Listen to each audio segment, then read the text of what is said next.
And in breaking news just coming in, Yemen's Houthi rebels have broken their agreement with the United States in wake of the series of Iranian nuclear strikes on the Iranian nuclear facilities. Now, Yemen's Ansarullah resistance movement has announced the end of their agreement with the United States and warned of an imminent military response. The Iran-backed rebels have also expressed solidarity with Tehran in opposition to the United States and Israel. Now, last May, a ceasefire deal between the United States and the Houthis took hold, ending the attacks in Yemen, as well as the wider US-UK airstrikes on Yemen.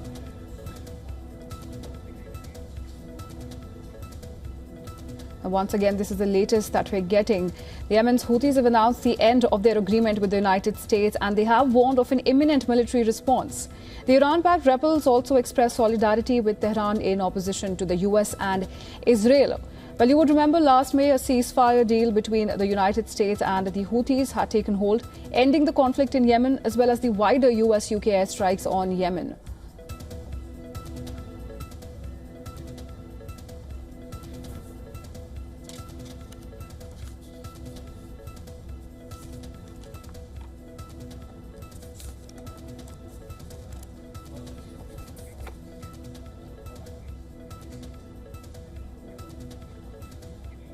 And we're now being joined live by Mr. Chris Doyle from London. He's the director of CABU, the Council for Arab-British Understanding, where he's the current lead spokesperson. Thank you so much, Mr. Doyle, for joining us on the broadcast. Good morning. So we are hearing two versions of what happened at Fordo. Now, Iran claims that there was no major blast and that the uranium has already been moved, whereas Trump, on the other hand, is calling it a spectacular success, with no independent verification that's coming yet. Now, from where you stand, how does this strike, real or exaggerated, change the trajectory of Iran's nuclear program? Well, we really do have to get proper analysis. And I think the challenge is that you can neither believe the Iranian regime, which obviously has a vested interest in trying to downplay what the US has done, nor a Trump administration and a president who is prone to hyperbole. And that was very much on show in his initial remarks after these strikes. But what we've certainly seen is that the United States, Trump, has been lured into this Israeli aggression on Iran. And it's Netanyahu who is looking very smug, very happy this morning, because by having the United States involved, their superior weaponry, those massive bunker-busting bombs, then of course the combination of Israel and the United States has a much greater chance of dealing lasting damage to the Iranian nuclear program. So this obviously is a game changer. The implications of all of this may take some time to work out. Just how will Iran respond? One possibility is that the leadership tries to downplay the extent of the strikes, the damage the strikes have done, so that it is not lured into trying to attack US targets around the region and therefore leading to a more protracted conflict, which in the end it can't win. It can only damage the United States' interests, but the US in the end obviously has the upper hand militarily. Iran could also try to block the Straits for Hormuz. That would obviously not just alarm the United States, but other powers. Remember that most of Iran's oil goes to China, and it would have an impact on the global economy.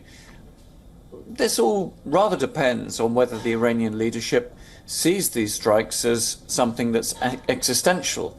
It depends as to whether Donald Trump is limiting himself to these strikes if the Iranians do not respond against the US. Or there's so many questions that arise from this that we can only unpick over the next few days and weeks. Absolutely, Mr. Doyle, and Trump has made it very clear that if Iran hits back, the US will respond with even greater force. This is what he had said. But now Tehran doesn't look phased. Not only has it rejected the US pressure, it's already struck back at Israel. So now what's next? What do you think will happen? Is Iran going to go after the US targets directly, or is it more likely to bide its time and escalate through its proxies? Is that an option? Well, I think first of all, it will continue the strikes as much as it can against Israel. That will be its primary target. There will be more unity behind that approach, Israel as its regional foe. taking on the United States will further suck the Americans into this conflict, and that's not really in Iran's favor. Now, it appears, as you've just announced, that Ansar Allah, the Houthis, have terminated their ceasefire agreement with the United States. It remains to be seen what sort of level of activity that it will undergo, that they're capable of taking out against US targets. But remember that all US forces and assets in the region will be on very high alert, that normally such attacks from such groups are more effective when they are surprised, when nobody is expecting it. That obviously is not the case at the moment. But I think also, if one wants to look at an optimistic element of all of this at a time of obviously great alarm, that Donald Trump is still talking about Iran coming to the peace table, to get to talks, to taking his deal. Now, this is the language that is not being used by Prime Minister Netanyahu of Israel, who doesn't want any deal, I suspect, even now. So there is still a little bit of a gap between Trump and Netanyahu, and the Iranians may seek to exploit that. Right, and having said that, Mr. Doyle, these strikes have lit a fuse that United States can't put out. With 40,000 American troops in the region, there's growing unease that Washington is perhaps being pulled into the war that serves only Israeli interests. Now, it would cost American lives and taxpayers' dollars. Now, in your view, did Trump make a convincing case for why the U.S. should be involved at all in this address? His address actually was very short on justification. It didn't say Iran is on the cusp of a nuclear weapons program at all. There was no statement about an imminent risk to the United States. So I think there are going to be some serious questions in Congress amongst his own MAGA supporters about whether this was necessary, not even constitutional. Did he actually act constitutionally? I think he'll get through those. I think that whilst there will be some rumblings, he is still a strong enough president to get away with that, particularly if these strikes are limited to what we have seen this morning. However, if we get into a protracted war, if more US forces are committed, if Iran takes strikes against US targets through its proxies, if there are sleeper cells that are activated, then I think that Trump gets into a more difficult position domestically to justify what he's done, not least as he was the man who got elected on trying to end all of these wars, these forever wars, that he is the person who's railed against this sort of action. Absolutely. I don't think Trump... Mr. Doyle, you know that while Trump's right-wing allies have largely praised the decision to strike Iran, there's a growing unease among others who fear that it could drag the US into yet another prolonged military engagement, as you've just mentioned, and that could potentially divide his political base as well. Now, what's your assessment? Could this move end up being a double-edged sword for Trump, especially given the political climate we're in right now? It absolutely could. It could get him into all sorts of trouble. There is more of an exit for Trump than there is for Israel, but it's really difficult, and in part it depends on the Iranian response and whether they decide to pursue a more diplomatic pose. Will they continue some sort of talks after a while? Will they limit whatever response that they come out with? I don't believe that it'll be in Trump's interest or in his instincts even to go down the path that Israel has been trying of a regime change conflict. I think that is, a step too far for Trump. It's certainly not what he was talking about in that statement that he made. So who knows? But certainly it's pretty precarious for him. If he also manages to limit any economic consequences, if the oil and gas price doesn't go up too high, that will also work in his favor. Of course, there is another element that we don't know about as yet, that in all of these strikes on the nuclear facilities, is there any contamination? Is there any fallout? Let's hope not. But these are always some of the fears, particularly of Iran's neighbors, who could be affected by it, let alone, of course, the Iranian people.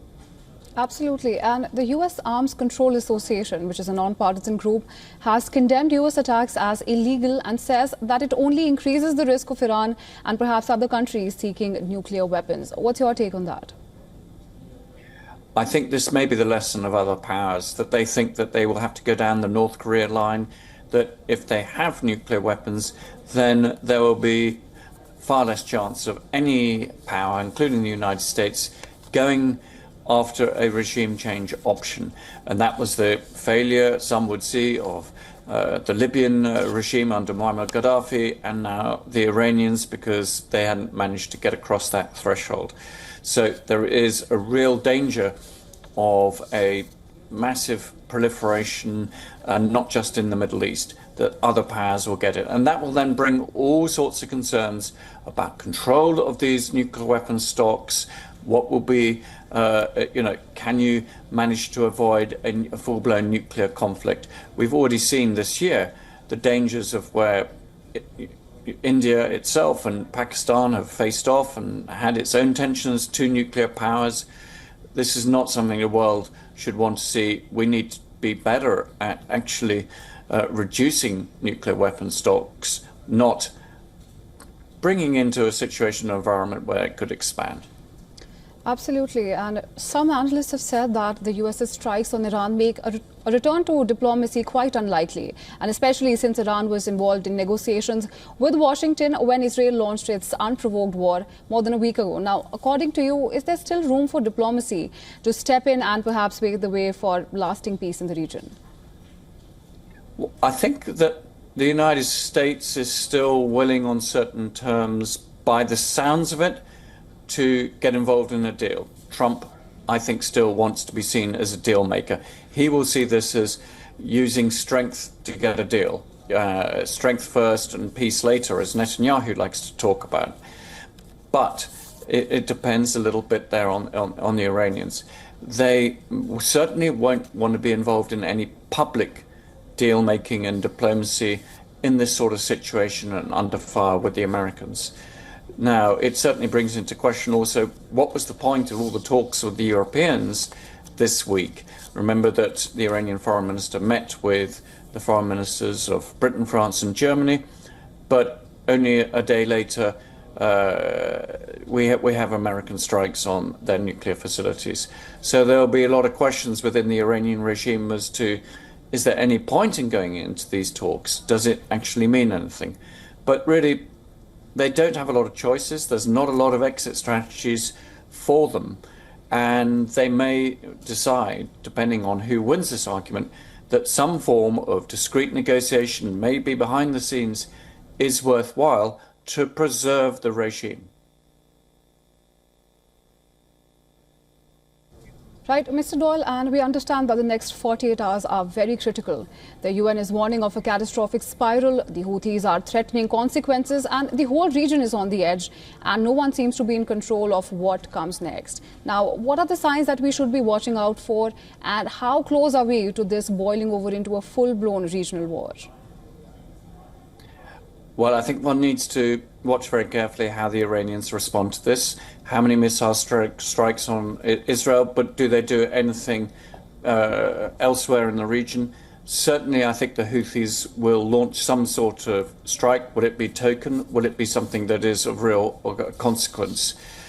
I think it will be also, interesting to see whether any assessment of these strikes comes out that really can give us a closer determination of whether the US has been really successful in taking out these heavily fortified nuclear sites. Now, in some ways, if they have had a successful strike, and if those facilities have been put beyond use, then it would also, perhaps count against further strikes, further escalations. Maybe the United States will be able to say that they've done their job. So we need to really get more facts, more clarity about what's going on and what the intentions of all the various parties are. But hopefully we can see some urgent diplomacy to try to contain this, because the last thing the world needs, the region needs, is a massive escalation now. Absolutely, Mr. Doyle. And that being said, of course, we're going to wait and see how the situation develops before we reach to a conclusion. But for now, thank you so much for joining us on the broadcast and sharing your perspective with us. Thank you.